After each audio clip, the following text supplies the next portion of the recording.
الحمد لله وكفى والسلام على عباده الذين اصطفى أما بعد فأعوذ بالله من الشيطان الرجيم بسم الله الرحمن الرحيم والذين إذا فعلوا فاحشة أو ظلموا أنفسهم ذكروا الله فاستغفروا لذنوبهم ومن يغفر الذنوب إلا الله ولم يصروا على ما فعلوا وهم يعلمون وقال رسول الله صلى الله عليه وسلم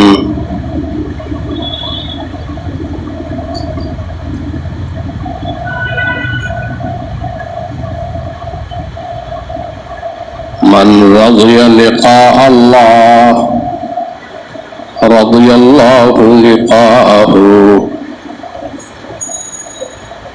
ومن كره لقاء الله كره الله لقاءه أو كما قال عليه الصلاة والسلام صدق الله العظيم وصدق رسوله النبي الكريم ونحن على ذلك من الشاهدين والشاكرين ربنا تقبل منا إنك أنت السميع العليم اللهم صل على محمد وعلى آل محمد كما صليت على إبراهيم وعلى آل إبراهيم إنك حميد مجيد اللهم بارك على محمد وعلى آل محمد كما باركت على إبراهيم وعلى آل إبراهيم إنك حميد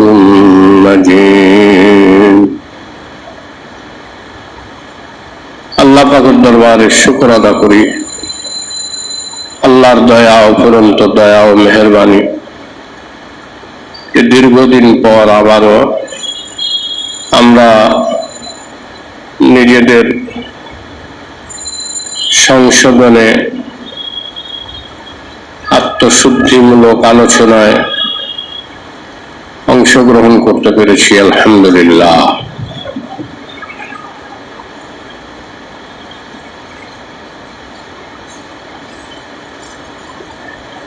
নিজের আত্মশুদ্ধির সবচেয়ে বড় পদক্ষেপ, গুরুত্বপূর্ণ পদক্ষেপ হলো গুনাহ পরিত্যাগ করা, আল্লাহর নাফরমানি পরিত্যাগ করা। এটা বহুবার বলা হয়েছে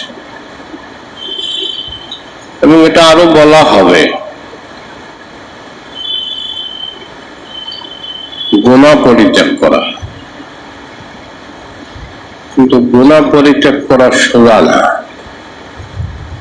সহজ না। আল্লাহ নিজেও জানেন যে বান্দা গুনাহ করবে।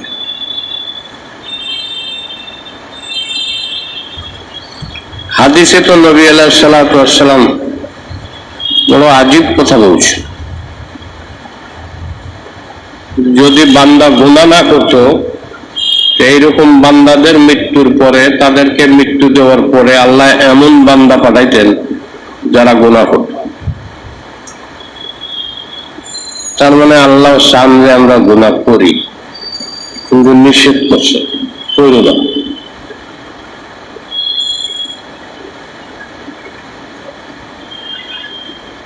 আমি যে আয়াতটা পড়ছি আজকে, এটা সূরা আল ইমরানের 135 নম্বর আয়াত। এই আয়াতটা কাবা শরীফের গিলাফে স্পষ্ট হরফে লেখা আছে, জরিন হরফে লেখা আছে। কাবা শরীফের গিলাফে কোরআনের অনেক আয়াত লেখা আছে।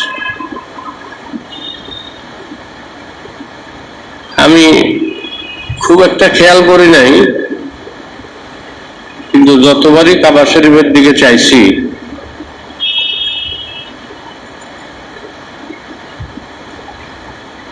অন্তত 25 বার তো যাওয়া হয়েছে, আরে 25 বারে যতবার কাবা শরীফের তওয়াফ করতে যায় তো কাবার দিকে চাইতে হয় না।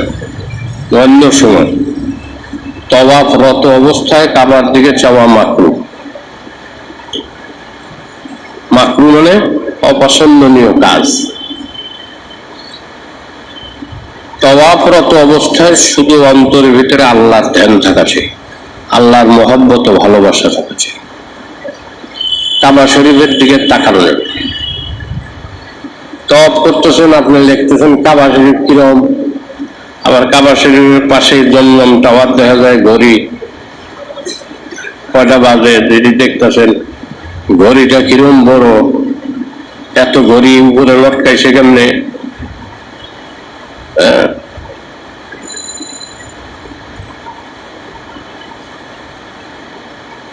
এইসব চিন্তা করলেন, এটা অপছন্দনীয় কাজ। যতক্ষণ বাইতুল্লাহর জিয়ারত তওয়াফ হতে থাকবে, আল্লাহর ধ্যান, আল্লাহর মহব্বতে আল্লাহর দিকে নিজকে রুজু রাখা।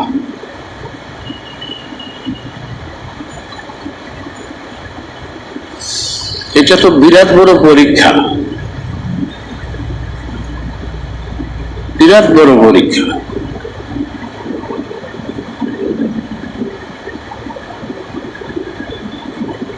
সাংঘাতিক পরীক্ষা।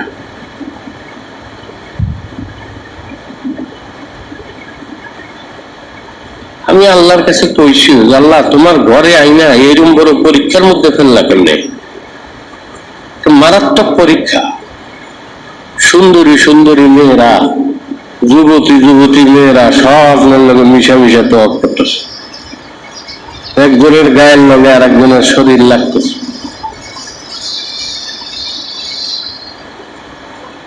ঘাইমা যাইতেছে। এই মুহূর্তে নিজের মনকে অন্য কোনো দিকে না ঝুঁকায়া শুধু আল্লাহর দিকে রাখা কঠিন কাজ। আমার কাছে এটা খুব কঠিন কাজ।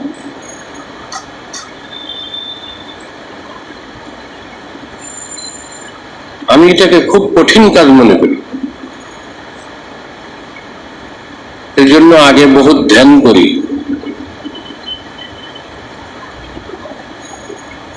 আগে অনেক ধ্যান করি। ধ্যান কি? যে আমি একটা লাশ, আমার হাত পা প্যারালাইসিস, প্যারালাইসিসে যদি কোনো কিছুর স্পর্শ হয় বুঝে না। আপনার হাত প্যারালাইসিস হয়ে গেলে, আল্লাহ না করেন, আল্লাহ না করেন, এর মধ্যে কেউ ধরবে, আপনি বুঝবেন না যে আমার স্পর্শ করছে। এই ধ্যান করে অনেক কষ্ট মষ্ট করে তওয়াফ করছি, অতিরিক্ত তওয়াফ করি না।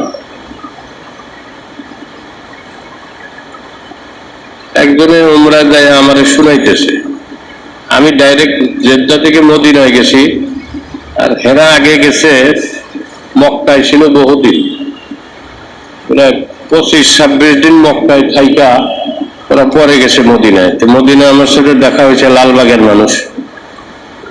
আমার একটা ওস্তাদ জি 23টা উমরা করছি।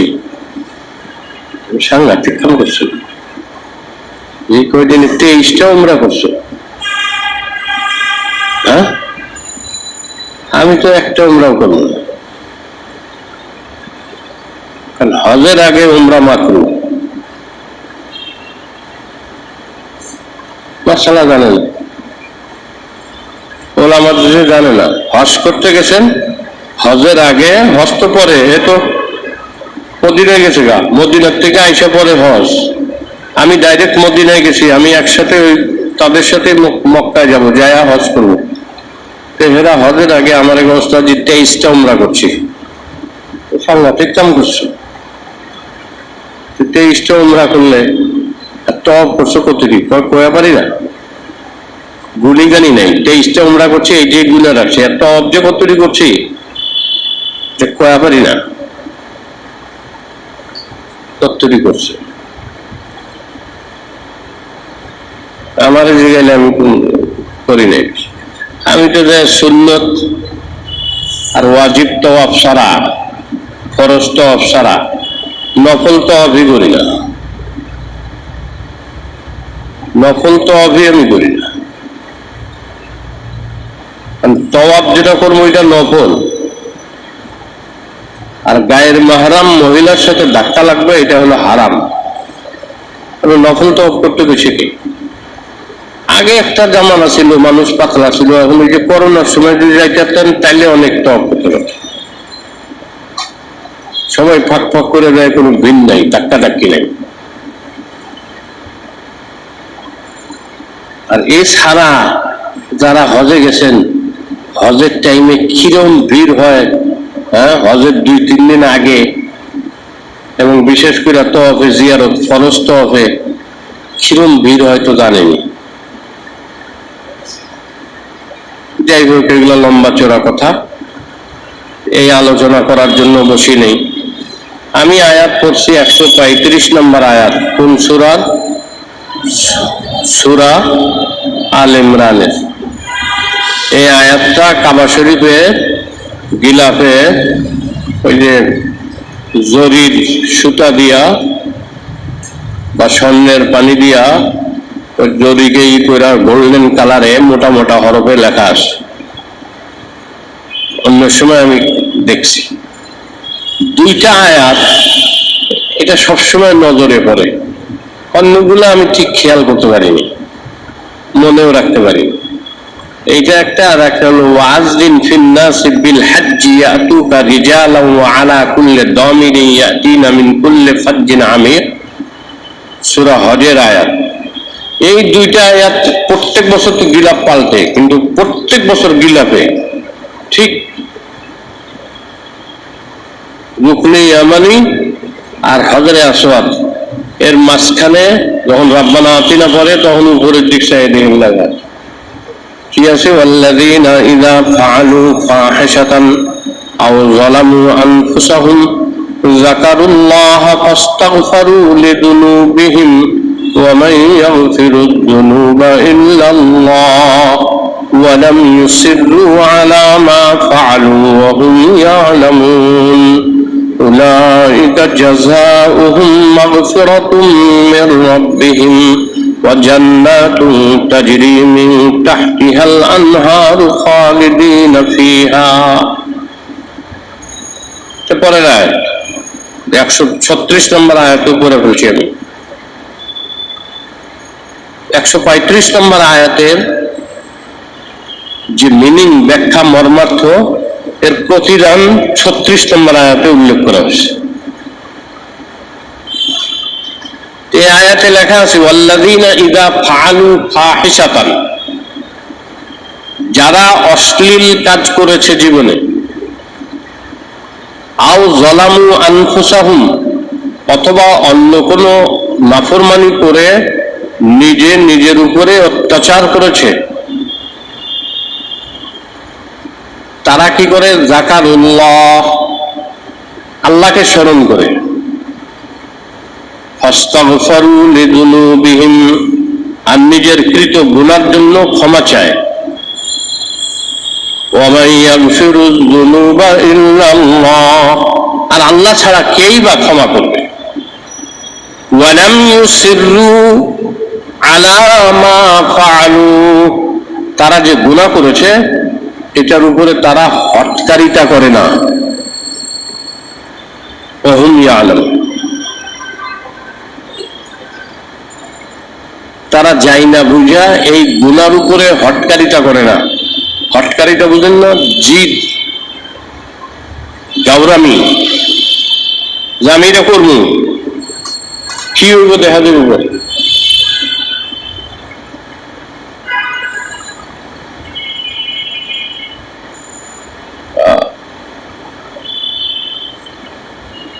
হটকারিতা করেনি,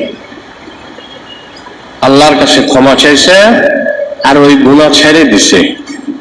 আল্লাহ পরে 36 নম্বর আয়াতে বলেন উলাইকা জাযাউহুম, এই সমস্ত মানুষের প্রতিদান হলো জান্নাত।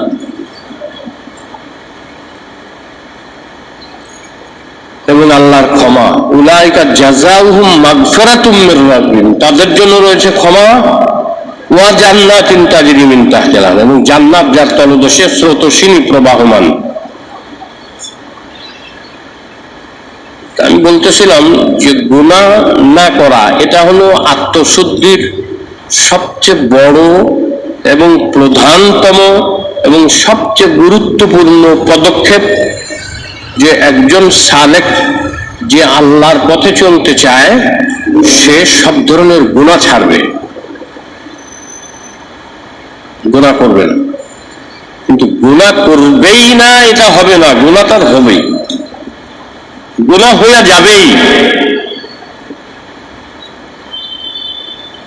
কিন্তু হটকারি করবে না।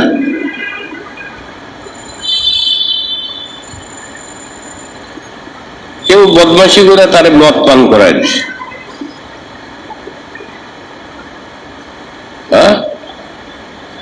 খায় দেখ কোল্ড ড্রিঙ্কস ফাইন, খায়া যেরকম লাগছে পরে বসে এটা মদ। এখন সে কি করছে, এখন তো খাইছি একবার, কাজে একটু ভালো করে খায় না, পরে তবা করে লাগছে, এরপরে আবার খাইছে। এটা হলো গাওয়ামি। তুমি তো প্রথমে না যাই না খাইছো, তোমার ঠকানো হয়েছে, তোমার সাথে ধোকা দেওয়া হয়েছে, তো খাইছো, তোমার তো গুনাই হয় নাই, গুনাই হয় নাই। হ্যাঁ, তুমি আবার খাইলা কেন? খাইছো যখন বালা করে খাইল, আর খাইস না, পরে তবা করি। নাস্তা যখন খাইছে আর একদিন খাইতে মনছে, খাওয়ার পরে তো একটু শরীরের শক্তি আসে, একটু ফুর্তি ফুর্তি লাগে, হাসিস নেশার মতো। এই যে আমাদের যুবক মায়েরা অনেকে কি কি সব বাইরে এসে এগুলা খায়, খায় না? ইয়াবা খায়, হেরোইন খায়, গাঞ্জা খায়। এটি খাইলে প্রথমে এক ধরনের একটা নেশা, একটা নেশার ফুর্তি, একটা খুব মনে যে হাইটা দেওয়া লাগবে না, উড়ে যেতে পারবো। বাপসাপটাই নেশা খাওয়ার পরে মনে হয় আর হাঁটা লাগবে না, আমি তো উড়েই যেতে পারবো, নিজেই উঠতে পারবে, এবং কল্পনায় সে উড়েও গেছে। আমি স্বপ্নে উঠছি, কিন্তু স্বপ্ন ছাড়া বাস্তবে কোনোদিন উঠতে পারিনি। স্বপ্নে বহুত উঠছি, উড়ে গেছি, এরা বাস্তবেই উড়ে যেতে চায়। ওই যে একটু ভালো লাগে, ওই ভালো লাগাটার কারণে সে আবার নেশায় জড়িত হয়ে, একবার দুইবার তিনবার চারবার এরকম যখন খাইতে থাকে, তো খাওয়ার পরে তো ওই ভাবটা ভাল লাগে, কিন্তু আস্তে আস্তে তার অর্গান গুলা নষ্ট হয়ে যায়। হেরোইন খায়, গাঁজা খায়, এগুলা যারা করে, এদের অর্গান গুলা, শরীরের বিভিন্ন আভ্যন্তরীণ অঙ্গগুলা নষ্ট হয়ে যায়, কিডনি নষ্ট হয়ে যায়, লিভার নষ্ট হয়ে যায়, স্টমাক নষ্ট হয়ে যায়, প্যানক্রিয়াস নষ্ট হয়ে যায়, এগুলা নষ্ট হয়ে যায়। সাময়িক একটা ফায়দা পাইছে, আর ছাড়তে পারে না। এখন এমন অবস্থায় হয়েছে, যদি বহুদিন খায়, দীর্ঘদিন খায়, এটার অভ্যাস বানায়, এর ছাড়ানো মুশকিল। সবকিছুর বিনিময়ে মরে গেলেও এটা খাইব, যদি তুই মরে রবি বা মরে যাই, সবাই তো মরবো, আমিও মরবো, কিন্তু এটা খাইয়া মরি না, খাইয়া মরতাম, এইরকম নেশা। আল্লাহ একটা শর্ত দিয়েছেন, গুনাহ তো বান্দা করবে, কিন্তু হটকারিতা করে না, ওই গুনার উপরে জিদ ধরে ওই গুনাহ বারবার করতে থাকে না।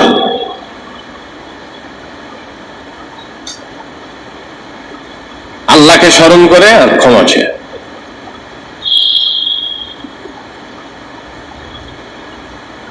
এখন গুনাহ হয়ে গেলে আল্লাহকে স্মরণ করে ক্ষমা চাওয়া, এই জন্য কিছু জিনিস মনের মধ্যে গাইথা রাখতে হবে, ওই জিনিসগুলাকে বারবার স্মরণে আনতে হবে,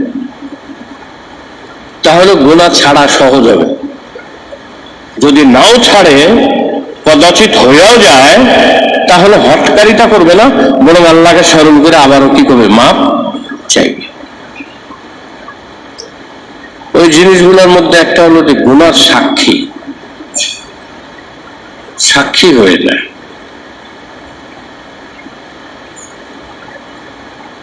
সাত ধরনের সাক্ষী বা আট ধরনের সাক্ষী হবে। গুনাহ যে আপনি করলেন, আট ধরনের সাক্ষী হবে। নাম্বার এক, মাকান, যেই জায়গায় আপনি গুনাহ করলেন এই জায়গা সাক্ষী হয়ে যাবে, এই জায়গায় সবকিছু রেকর্ড করে নেবে, ওই জায়গা সাক্ষী দেবে। ওই জায়গার মধ্যে রেকর্ড হয়ে গেছে, তো ওই জায়গা সাক্ষী দিবে। আল্লাহ কালকে জমিনকে বলবেন, এই বান্দা তোমার মধ্যে কি করছে সব আমারে বলো, তখন জমিন সব বলে দেবে। সূরা জিলজালের মধ্যে আল্লাহ বলেন, ইয়াউমাইযিন তুহাদ্দিসু আখবারাহা বিআন্না রাব্বাকা আওহা লাহা। জমিন তার মধ্যে সংগঠিত সমস্ত কৃতকর্মের কথা বলে দেবে। আল্লাহ তাকে বলতে আদেশ করবেন, এই জন্য সে বলেন। টাইম টিম সহ সব থাকে। না ক্যামেরার ভিতরে এই মানুষটা এই ক্যামেরার সামনে দিয়ে কালকা কতটার সময় গেছে, তখন কয়টা বাজে গেছে যে সব দেখা যায়, মনিটরে দেখা যায় না।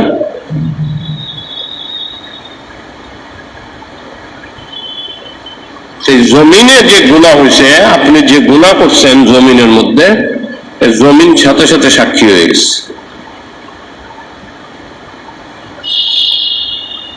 কিয়ামতের দিন যখন আল্লাহ বলবেন যে বলো তোমার মধ্যে কে কি করছে, নাম দাম ঠিকানা সময় সবকিছু বলেন। দুই নম্বর সাক্ষী হবে জামান, সময়। কেননা হাদিসে আসছে প্রতিদিন সূর্য উদিত হয়, শোবে সাদেক হয়, দিন বা সময় বলে যে আনা ইয়াউমুল জাদিদ ওয়া আনা ফিহি মা তা'মালু শাহিদ। আমি নতুন দিন, আজকে আমার এই দিনে বা আমার এই সময়ে তুমি যা কিছু করবা আমি এগুলা সব সাক্ষী হয়ে যাব। হাদিসে আসছে দিন বলতে থাকে আনা ইয়াউমুল জাদিদ, আমি নতুন দিন, ওয়া আনা ফিহি মা তা'মালু শাহিদ, তুমি আজকে যা কিছু করবা আমি এটা সাক্ষী হই। দিন বলে যে সে সাক্ষী হই।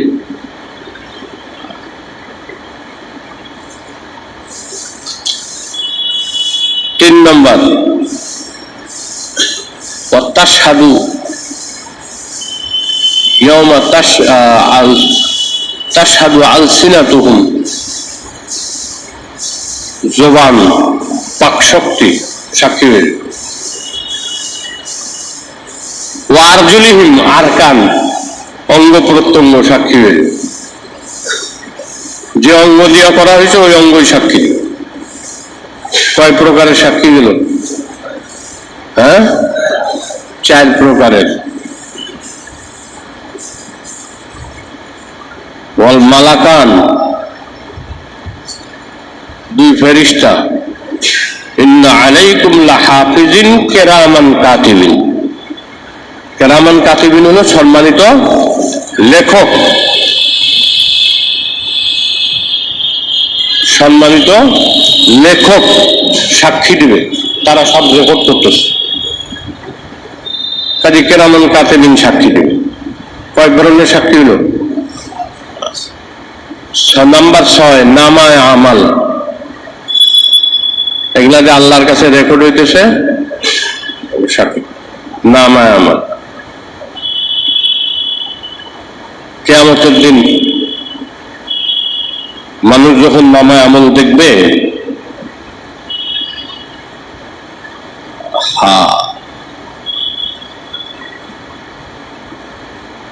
ওয়াজাদু মা আমিলু হাদিরা, দুনিয়া থেকে সামান্য একটা কথা বলছে ফিসফিসায়া, এটাও সে রেকর্ডে দেখতে পাবে। ওয়াজাদু মা আমিলু হাদিরা, নামায় আমলে দেখতে পাবে। আর এটা যখন দেখবে তখন নামায় আমল দেখা সে নিজে আফসোস করে বলবে, ইয়া ওয়াইলাতানা মালি হাযাল কিতাব, হায় আফসোস, এটা কোন নামায় আমল, লা ইউগাদিরু সাগীরাতান ওয়ালা কাবীরাতান ইল্লা আহসাহা, ছোট বড় কিছুই বাদ দেওয়া হয়নি, সব রেকর্ড হয়ে গেছে।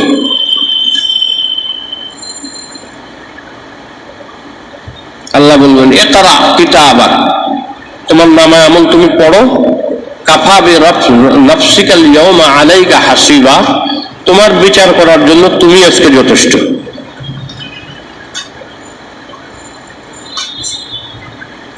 কয় নম্বর গেল সাক্ষী? হ্যাঁ, 6টা। 7 নম্বর ভ্রাম্যমান ফেরেশতা।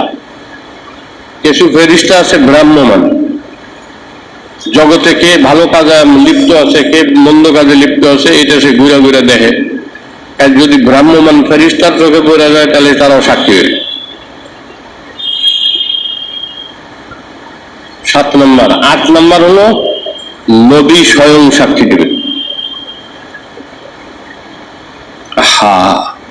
নবী আলাইহিস সালাতু ওয়াস সালাম আব্দুল্লাহ ইবনে মাসউদকে বললেন, হে আব্দুল্লাহ তেলাওয়াত করো। আব্দুল্লাহ ইবনে মাসউদ বলেন, ইয়া রাসূলুল্লাহ, কোরআন শরীফ আপনার উপরে নাযিল হয়েছে, আমি আপনার সামনে তেলাওয়াত করব, আমি আপনার সামনে তেলাওয়াত করব কিভাবে, কোন সাহসে? না, তুমি তেলাওয়াত করো। আব্দুল্লাহ ইবনে মাসউদ বলেন, আমি সূরা আল ইমরান তেলাওয়াত করতেছিলাম,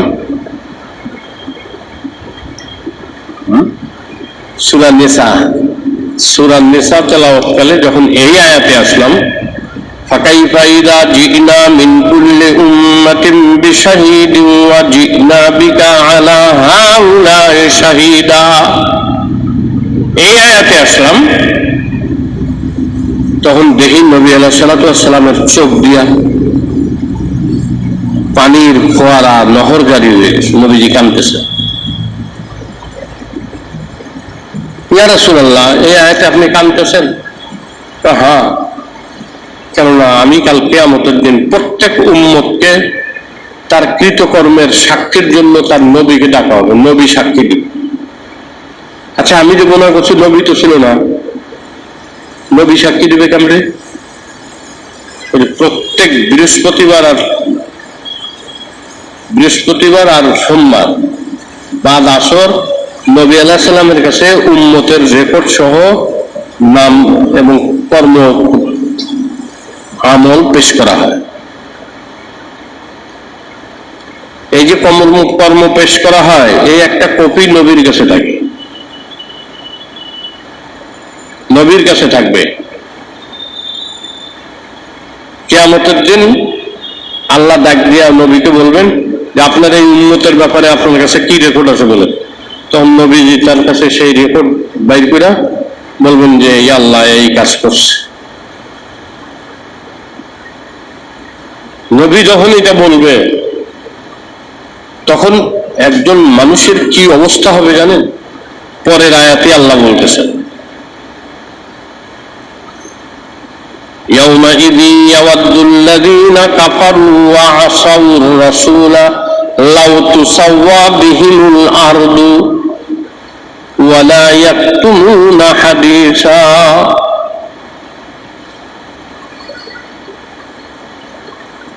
ওয়ালা ইয়াকতুমুনাল্লাহা হাদীসা।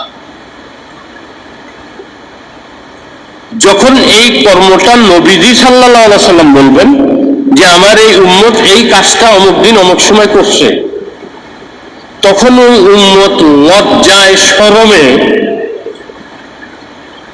মাটির সাথে মিশা যাওয়াকে ভালো মনে করবে, নবীর সামনে দাঁড়ায় থাকার সাহস পাবে না। সে তখন মনে করবে আমি যে মাটির সাথে মিশা যেতাম।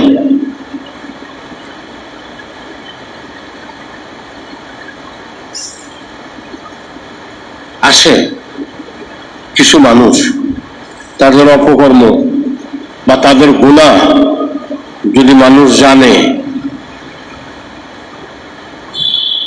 তাহলে শরমে, লজ্জায়, অনুতপ্ততায়, অনুশোচনায় সে নিজেকে মাটির সাথে মিশে দেওয়াকে বেহতের মনে করবে, নবীর সামনে দাঁড়ায় থাকার সাহস পাবে না। يومئذ يود الذين كفروا وعصوا الرسول لو تسوى بهم الأرض। যদি মাটির সাথে মিশা যেতে পারতাম, এই তামান্না করবে, ইয়াওয়াদ্দু তামান্না করবে, আশা। আজকে যদি আমি নবীর সামনে দাঁড়াইতাম, মিশা যেতে হতো, মিশা যেতে পারতাম মাটির সাথে, নবীর কেমনে মুখটা। কেননা হাদিসে আসছে নবী আলাইহিস সালাতু ওয়াস সালাম বলেন যে আমি রাত্রে উম্মতি করে কাঁদছি, আমি তোদের জন্য কাঁদছি, তোদের এই নিয়ামত দেওয়া হয়েছে আমার বরকতে, আর তোরা আমার উম্মত হইয়া কেমনে এই পাপগুলা করলি, কেমনে পাপগুলা করলি। শুধু এটা না, শুধু এইটুকুই না, এই যে 8 ধরনের সাক্ষীর কথা বললাম, শুধু এটা না। কেননা পাপ ও অবদ্ধতা বা অপরাধ বা অন্যায় বা আল্লাহর নাফরমানি, মাসিয়াত, গুনাহ, এরকম যে বান্দা যখন হামেশা এটা করতে থাকে, তওবা করে না, তখন তার আলমে মিসালের ভিতরে, আলমে মিসাল কাকে বলে? আলমে মিসাল সংক্ষিপ্ত বুঝেন যে সাদৃশ্য জগৎ, সাদৃশ্য জগৎ। দুনিয়াতে আপনি আছেন না, আর একটা জগতে দেয়া আপনার একটা সাদৃশ্যতা, ওইখানে চিত্র ফুটে উঠবে আপনার চেহারা। হযরত আশরাফ আলী থানভী রহমাতুল্লাহ আলাইহি লিখেন যে কোনো মানুষ যদি কোনো মানুষকে কষ্ট দিয়ে থাকে, কোনো মানুষ যদি কারো অন্তরকে ব্যথিত করে থাকে, কোনো মানুষ যদি কোনো অন্তরের মধ্যে যদি আঘাত হয় না থাকে, এই অন্তরের আঘাত, অন্তরে কষ্ট, বিশেষ করে ঘনিষ্ঠ জনদের থেকে, আপন জনদের থেকে, এটা অনেক সময় অনেকে সহ্য করতে পারে।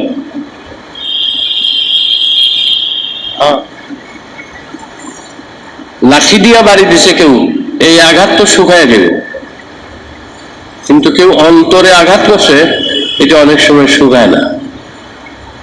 অনেক সময় নিজের সন্তান সন্ততি, আপন জনদের থেকে এটা অনেক সময় হয়, মাঝে মধ্যে ওই কথা মনে পড়ে। আপনি ব্যক্তি উদারতার কারণে ক্ষমা তো করছেন, মাপও করছেন, তার জন্য দোয়াও করছেন, কোনো শাস্তি না হোক, কোনো অসুবিধায় না পড়ুক, এটা দোয়া করছেন। আপনার ছেলে, আপনার মেয়ে, আপনার খুব ঘনিষ্ঠ আত্মীয়, আপনার খুব ঘনিষ্ঠ বন্ধু, আপনি দোয়া করছেন, তারপরেও পরবর্তীতে কোনো আবার যদি ওরকম ধরনের কিছু করে, তখন আপনার ওই জিনিসটা মনে পড়ে।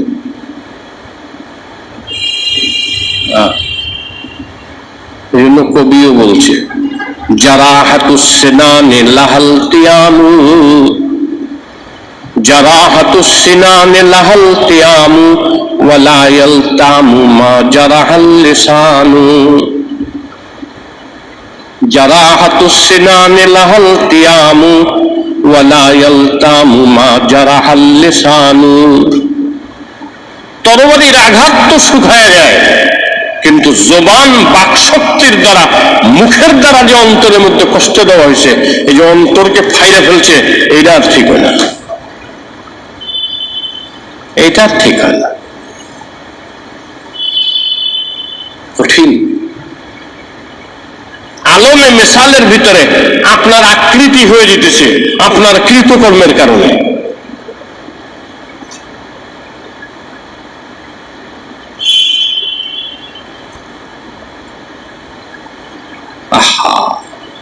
হাদিসে আসছে, হযরত থানভী রহমাতুল্লাহ আলাইহি লিখেন, যদি কোনো মানুষ কোনো মানুষের অন্তর ব্যথিত করে,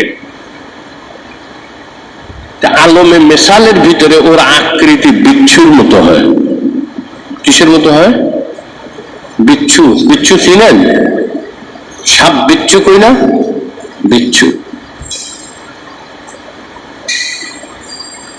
সাপের চেয়ে বিচ্ছুর বিষ বড় মারাত্মক। পাহাড়ি বিচ্ছু কিছু আছে, মরুভূমির বিচ্ছু আছে, এগুলো বড় মারাত্মক। সাপে দংশন করলে মারাত্মক বিষধর সাপও যদি আপনাকে দংশন করে, আপনি হয়তো কয়েক মিনিট বাঁচবেন, কিন্তু কিছু বিচ্ছু আছে দংশন করলে আপনি মুহূর্তের মধ্যে মারা যাবেন। মারাত্মক বিচ্ছু। বিচ্ছুর বিষ, বিচ্ছুর দংশনে দংশিত ব্যক্তি যে কষ্ট পায়, কোন মানুষ যদি, কোন মুসলমান যদি কারো অন্তর ব্যথিত করে, তো আলমে মিসালের ভিতরে এই জালেমের এই যে ব্যথা দিল, এর শরীরের অবয়ব চিত্র বিচ্ছুর আকার ধারণ করে। এটাও একটা সাক্ষী, এটাও একটা সাক্ষী।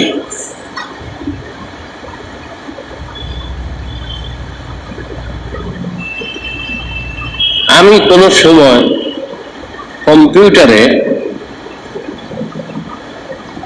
ঠক বলা ঠিক না,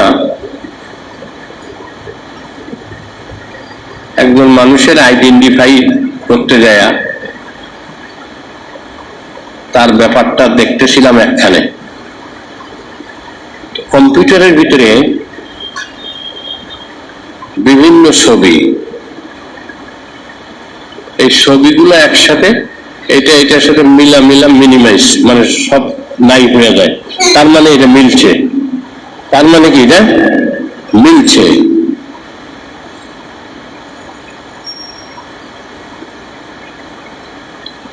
আর মোবাইল আছে না, মোবাইলের ভিতরে যখন এটা লক করে রাখেন, এটা খোলার কতগুলা সিস্টেম আছে। একটা তো আছে সংখ্যা দিয়ে খোলা যায়, আর একটা আছে টাকাইলে খুলে। এটি শিখছি আপনাদের দেয়, আগে জানতাম না, এটি আপনাদের থেকে শিখছি। টাকাইবেন, আপনি খুললে দেবেন। আর একজনে সারাদিন যদি চাইয়া থাকে খুলতো না, কারণ আপনার চোখের লেন্সের সাথে ওইটা ফিট করা। যেই টাকাইবেন টুস করে খুললে দেবেন, টুস করে শব্দ হয়। অথবা ফিঙ্গার প্রিন্ট দেওয়া, ফিঙ্গার প্রিন্ট যখন দিয়েছেন,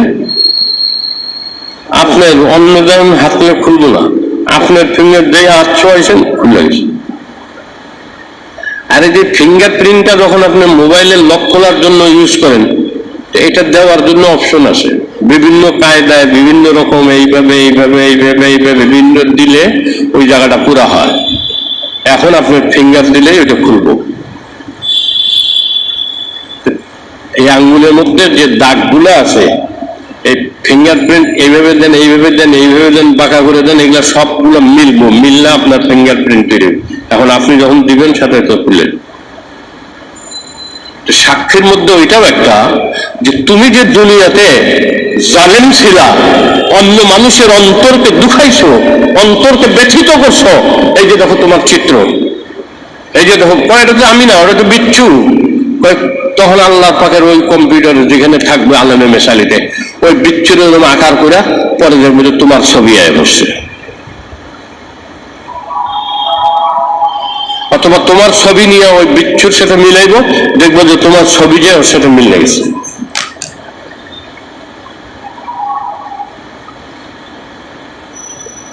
কম্পিউটারে দেখেন, একটা মানুষ তার ছোটবেলা কিরকম ছিল, যখন দুধ খেতে ওয়া করছে তখন তার চেহারা কিরকম ছিল, যখন বালক হয়েছে তার চেহারা কেমন ছিল, যখন যুবক হয়েছে তখন কেমন চেহারা ছিল, যখন মধ্যবয়সী হয়েছে তখন চেহারা কেমন ছিল, আর যখন এখন খুব বুড়া হয়েছে তখন চেহারা কেমন ছিল।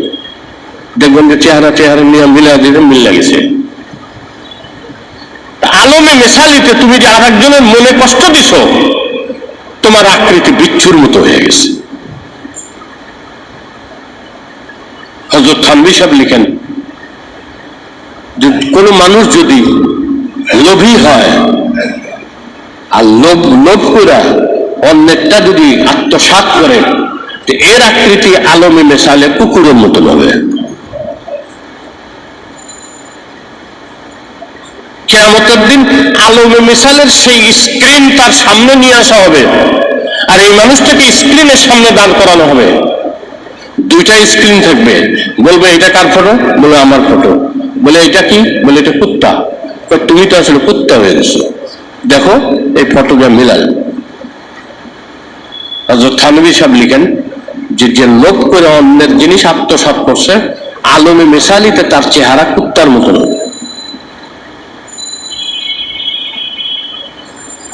হযরত থানভী রহমতুল্লাহ লিখছেন যে যে ব্যক্তি অশ্লীলতা করবে, অশ্লীলতা। আমার এক মুসল্লি তার ছেলের সাথে বলে না, আমি আপনি নামাজ পড়েন না, তো নেককার মানুষ, আপনার ছেলের সাথে বলে না। কি কমু, লজ্জায় হুজুর আপনার কাছে কইতে পারি না। আমার এই পোলা সারাদিন হাফ প্যান্ট মানে আন্ডারওয়্যার পিন্ডে থাকে, আর হের বউ যে আছে হে শুধু বিকিনি পরে থাকে। তো হেদের দেখতে আমাদেরই লজ্জা লাগে, আমরা জীবনে এটা করিনি। আজকাল আমার পোলা এরকম কাজ করে, আমি কি করবো? কান্দে দিছে। তারা রুমে থাকে, যখন বাইরে টাইরে যায় তখন পোশাক পোশাক করে দেয়, আর যখন ঘরে থাকে বা বাসার ভিতরে থাকে বাপ মার সামনে লজ্জা শরম করে না। পোলা হাফ প্যান্ট পিন্ডে থাকে, পোলার বউ বিকিনি পরে থাকে। যারা অশ্লীলতা করবে দুনিয়াতে, অশ্লীলতাকে পছন্দ করবে, অশ্লীলতার কাছে যাবে, তাদের আকৃতি আলমে মিসালিতে শূকরের আকৃতি হবে। কারণ শূকর সবচেয়ে বড় অশ্লীল প্রাণী। শূকরের থেকে অশ্লীল কোন প্রাণী হয় না। এর ভিতরে ইগো নাই, শূকরের ভিতরে ইগো নাই। ইগো বুঝেন না? এটা একটু বেশি বোঝার কথা। আত্মমর্যাদাবোধ, আত্মমর্যাদাবোধ সব প্রাণীর ভিতরে কিছু কিছু আসে। মনে করেন একটা কুকুর একটা কুকুরীকে ভালোবাসে, আমি নিজে দেখছি। একটা কুকুর একটা কুকুরীকে ভালোবাসে, তো কুকুরী যেখানে যায় কুকুরটাও ওখানে যায়, সাথে সাথে থাকে। এই সময় আর একটা কুত্তা আইসে, সেটা কুকুর আইসা হের যে কুকুরী হেললে খাতির লাগাতে চায়, এইটা যায় একেবারে ধুম করে হামলা করে ওটারে এমন মায়ের দিছে দৌড়ে ফেলাইছে। তখন আমি বুঝলাম যে এর প্রিয়জনকে আর একজন এসে ভালোবাসতে চায়, কাজে এর ভালোবাসা ডিভাইডেড হইতে দিতে চায় না, অন্যকে শরিক করতে চায় না। শিরিক এও পছন্দ করে না, এই কুত্তারাও শিরিক পছন্দ করে না। আমি এর ভালোবাসি, তুই এবার আমার ভালোবাসার মানুষের কাছে আইসস, তোর আজটা খাইছি। কুত্তায় যায় ওরে ধরে। কিন্তু শূকর বড় আজীব। শূকরের ভিতরে আত্মমর্যাদা বোধ নেই। এই জন্য যে শূকরের গোস্ত খায়, আস্তে আস্তে ওর ভিতর থেকে সর্বপ্রথম যে জিনিসটা নাই হয়ে যায়, আত্মমর্যাদা বোধ নাই হয়ে যায়। আল্লাহ আমাদেরকে এখনো হেফাজত করছে। আমাদের দেশে এটার বহুল প্রচার বা প্রসার নাই, শূকর খায় না। এই জন্য যদি আপনার ভালোবাসার পাত্রের সাথে যদি অন্য কেউ এসে কষ্টি নষ্টি করতে চায়, এটা যদি আপনি দেখেন, তা আপনার শরীরের ভিতরে রক্ত জমে যাব, আপনার এমন অবস্থা হইব যে এরই আজকে 2 টুকরা করে আলাম, রাতে হইয়া থাকবো জবা করে। তুই আমারে বাদ দিয়ে আর একজনের লোকে যাস?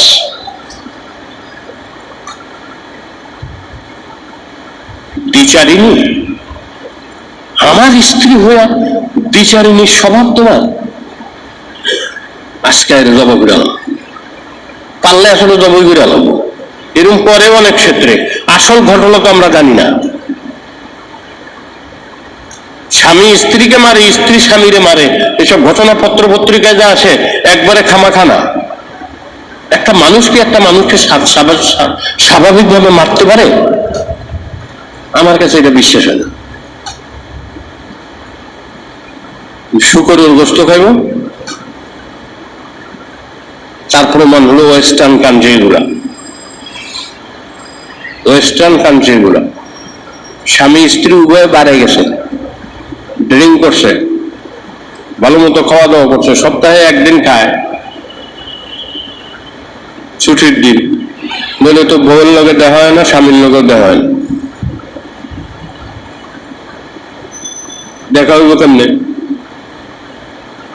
স্বামী যখন অফিসে যায় বউ তাকে ঘুমায় থাকে, বউয়ের ডিউটি হলো বিকালেরতে, স্বামী যখন অফিসটা আসে তখন বউ অফিসে যায়, যাওয়ার সময় দেখা হয় খালি এটা দেখায়, এটা দেখায় যাওয়ার একই রাস্তা তো, এদিক দিয়ে স্বামী আইতেছে বাড়ির যায়, বাসায় যায়, আর বউ যায় অফিসে, এই জন্য সারা সপ্তাহে আর এক লোকের দেখা সাক্ষাৎ হয় না। হ্যাঁ এর মতন আয়া খাইয়া হইয়া থাকে, হ্যাঁ এর মতন আয়া খাইয়া হইয়া, সপ্তাহে একদিন তখন দুইজন যায় কোনো রেস্টুরেন্টে, কোনো ভালো রেস্টুরেন্ট, দুইজন যায় খায়। এগুলো আমি যাই না করতেছি, কারণ আমি তো বিদেশ করছি, একেবারে মনে করেন না যে আমি গেলে গ্রামে থাকছি, বেশি দেশে যাইতে পারিনি, কিন্তু 12টা দেশে ঘুরছি।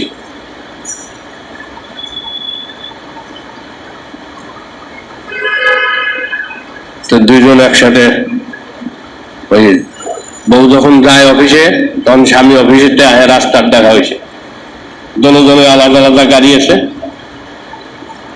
দেখতে সিগন্যাল আছে, হয়তো 1 সেকেন্ডের ব্যাপার, গাড়ি ক্রস করছে, 90 মাইল স্পিডে গাড়ি চলতেছে, শুধু হাতটা বাইর করে এটা দেখেছে, হ্যাঁ হাতটা বাইর করে এটা দেখেছে, মানে কয়েস ভালো, তোমার আমি দেখছি, আমিও তোমার দেখছি, এটা এটা তো বিদেশে বালা, বাংলাদেশে এটা দেখাইলে সর্বনাশ।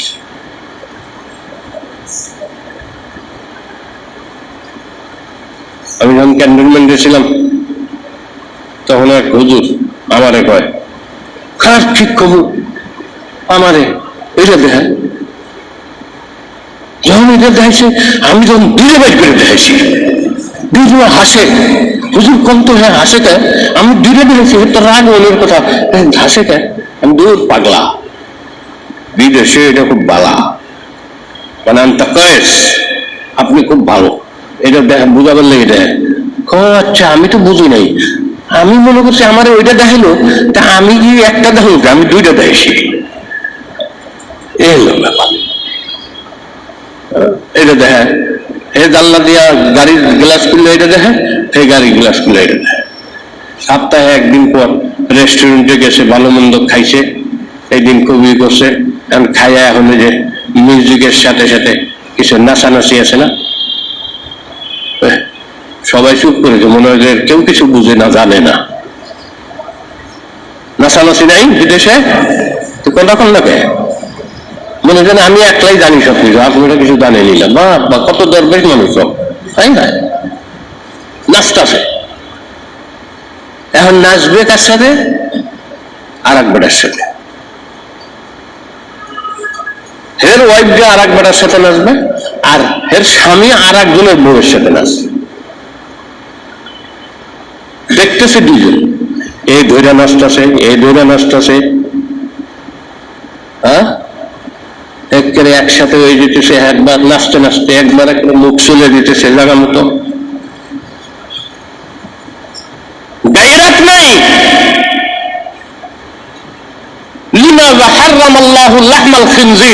আল্লাহ শুকুরের বস্তুকে, শুকুরকে নাজিসুল আইন, সত্তাগত নাপাক কেন বলছেন? এই জন্য যেটা মারাত্মক নাপাক, কুকুরকে যদি জব কইরা, কুকুরের চামড়া ছিলা যদি ট্যানারিতে নিয়ে এটাকে প্রসেসিং করে শুকায়া যদি প্রসেসিং করে, এই কুকুরের চামড়া এটা পাক, এটার উপরে নামা দিব। কিন্তু শুকুরের চামড়া এটা কিয়ামত পর্যন্ত যদি ট্যানারি আলাদের কাছে দিয়ে রাখে, আর ডোলের মধ্যে মেডিসিন দিয়ে ভিজায় রাখে, 40 বছর ভিজায় রেখে যদি আরো 40 বছর প্রসেসিং করে 80 বছর পরে যদি ইস্তারি মেরে শুকুরের চামড়া আনে, তাইলে ওই না পাক, আর 80 বছর আগেও না পাক আসিল। তুমি যখন অশ্লীলতা করলা, তোমার আলমে মেশালিতে তোমার চেহারা শুকুরের মতন হয়ে গেছে।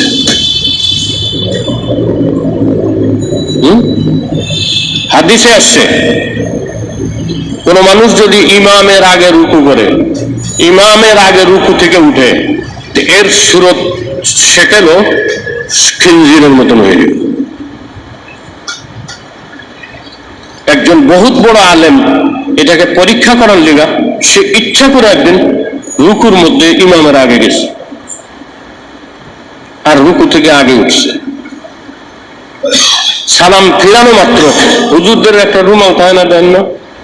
আমি তো গরমের লেগে রুমাল টুমাল ব্যবহার করি না, বেশিরভাগ হুজুর অনেক রুমাল টুমাল পাগড়ি টাগড়ি পিন্দা কেমনে যে থাকে, আমি গরমের ঠেলায় থাকতে পারি না। পাগড়ি বানলে তো কথাই নেই, জুমার একদিন বান্দিম যখন পাগড়ি খুলি মনে হয় মাথা দিয়া গরম বাতাস বাইরিতেছে। একদিন পাগড়ি ভরি জুমার দিন খালি, যতক্ষণ মাথায় পাগড়ি থাকে, পাগড়ি খোলার পরে আপনি বিশ্বাস না করলে আগামী জুমার নামাজের পরে যখন পাগড়ি খুলবো তখন পাগড়িটা ধরে দেখে নেব ভিতর দিয়ে গরম ধোঁয়া বাড়িব, নিয়ে যায় আমি আলাদা থুই না, পাগড়িটাকে এরকম উল্টা করে থুয়ে দিই কতক্ষণ টেবিলের উপরে, যাতে বাতাসে ভিতরের পাগড়ির ভিতরের গরমটা বাইরে হয়ে যায়।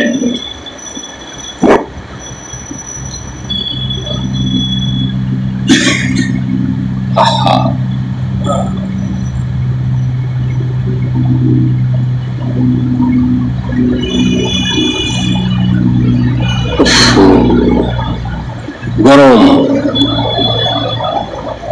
কতকে আছে এরকম অনেক কিছু পিন্ডা নিন্দা। এই হুজুর কি করছে, রুমাল দিয়ে মাথা ডাইকা তাড়াতাড়ি করে কি করছে, বাড়িতে গেছে। পরের দিন ছাত্ররা আসছে বাড়িতে পরে ওনার কাছে, উনি পর্দা টানায় নিছে আর পর্দার বাইরে আনলা, পর্দার ভিতর থেকে ছাত্রদের পড়া। ঘনিষ্ঠ লোক যোগাযোগ করে, উনি দেখা করেন। একজন ঘনিষ্ঠ লোক, নিজের তো মানুষ এমন যে কিছু জিনিস কিছু ঘনিষ্ঠ জনের সাথে শেয়ার না করলে সে বাঁচে না, তার অস্থির লাগে। এই জন্য মানুষ একাকি থাকতে পারে না, আর কারোর সাথে শেয়ার করলে অনেক সময় বোঝাটা হালকা হয়। তো ঘনিষ্ঠ একজন আলেম গেছে, যা বলছে কি ব্যাপার, আজ কতদিন ধরে আপনার যোগাযোগ করেও পাই না, আপনি দেখাও দেন না, আমার ছাত্রদের কাছে শুনলাম পর্দার ভিতর থেকে পড়ান, ব্যাপার কি আমার একটু কোন। ভিতরে আহেন, ভিতরে গেছে, যাই চিৎকার দিছে, চেহারা গাদার মতন হয়ে গেছে। গাদা গাদা, শুকর না, ভুল বলছি, ভুল বলছি আমি। যে নামাজের রুকুর মধ্যে ইমামের আগে যায়, ইমামের আগে রুকু থেকে উঠে, এটা যদি কেউ করে তো চেহারা গাদার মতন। ঠিক তেমনি ভাবে কোন আলেমে দিন যদি তার ইলম অনুযায়ী আমল না করে, আলেমে মিসালিতে তার চেহারা গাধার আকৃতি ধারণ করবে। শেখ সাদী রহমতুল্লাহ আলাইহি বলছেন যে গাধার পিঠের উপরে কিতাব যেমন, বেআমল আলেমও তেমন।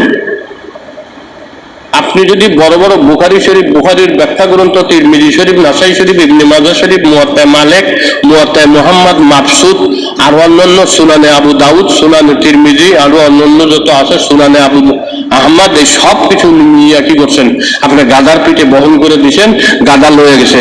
গাদা কি ওই এলেমের থেকে কোনো উপকার হতে পারবো? যেই আলেম তার ইলম দ্বারা উপকার হতে পারে নাই, আলেমে মেসালিতে চেহারা গাদার মতন হবে। আস্তাগফিরুল্লাহ। আল্লাহ আমাদেরকে হেফাজত করেন। আমার জন্য খুব বেশি দোয়া করেন, আমি খুব দোয়ার মুহতাজ। আল্লাহ যেন আমার পথভ্রষ্ট না করে, আপনাদের থেকে মিনতি করি আপনারা আমার জন্য দোয়া করুন। আল্লাহ যেন আমাদেরকে সুপথে রাখে, আপনাদের দোয়া খুব দরকার। বাকি কথা আল্লাহ যদি তৌফিক দেয় মনে করে দিয়েন, আগামী সোমবারে হবে। সুবহানাল্লাহ ওয়া বিহামদিহি, সুবহানাল্লাহ, সুবহানাক আল্লাহুম্মা ওয়া বিহামদিকা, আশহাদু আল্লা ইলাহা ইল্লা আনতা, আস্তাগফিরুকা। ইয়া হাইয়্যু ইয়া কাইয়্যুম বিরাহমাতিকা আস্তাগীথ। আল্লাহ, আমরা আপনার সাহায্য চাই, পদস্খলন থেকে, নাফরমানি থেকে, আপনার অবাধ্যতা থেকে, আল্লাহ আমাদের উপরে আপনার অভিশাপ ও আপনার শাস্তি নাযিল হওয়া থেকে আল্লাহ আপনার কাছে আমরা পানা চাই, আপনার কাছে আশ্রয় প্রার্থনা করি। আপনি আমাদেরকে দুনিয়া ও আখিরাতের কল্যাণ দেন। আল্লাহ আমাদেরকে মাফ করে দেন, আমাদের সমস্ত গুনাহ মাফ করেন, আমাদের মুরব্বীদেরকে মাফ করে দেন, সারা দুনিয়ার উম্মতে মুসলিমাকে মাফ করে দেন। আল্লাহ আপনি আমাদের উপরে রাজি খুশি হয়ে যান, যে আমলে আপনি রাজি হন সেই আমল আমাদেরকে নসিব করেন। আল্লাহ যে আমলে আপনার আযাব ও গজব লাযিম হয়ে যায়, আল্লাহ ওই আমল থেকে আপনার পায়ে ধরে কুদরতি পায়ে ধরে বলে আল্লাহ আপনি আমাদেরকে হেফাজত হেফাজত করেন, আমাদের প্রত্যেকের ইসলাম করে দেন। আল্লাহ আপনার মহব্বত নসিব করেন, আল্লাহ আপনার সাথে মুলাকাত নসিব করেন। আল্লাহ দয়া করে আমাদের দোয়াকে কবুল মঞ্জুর করেন। সুবহান রাব্বিকা রাব্বিল ইজ্জাতি আম্মা ইয়াসিফুন ওয়া সালামুন আলাল মুরসালিন আলহামদুলিল্লাহ।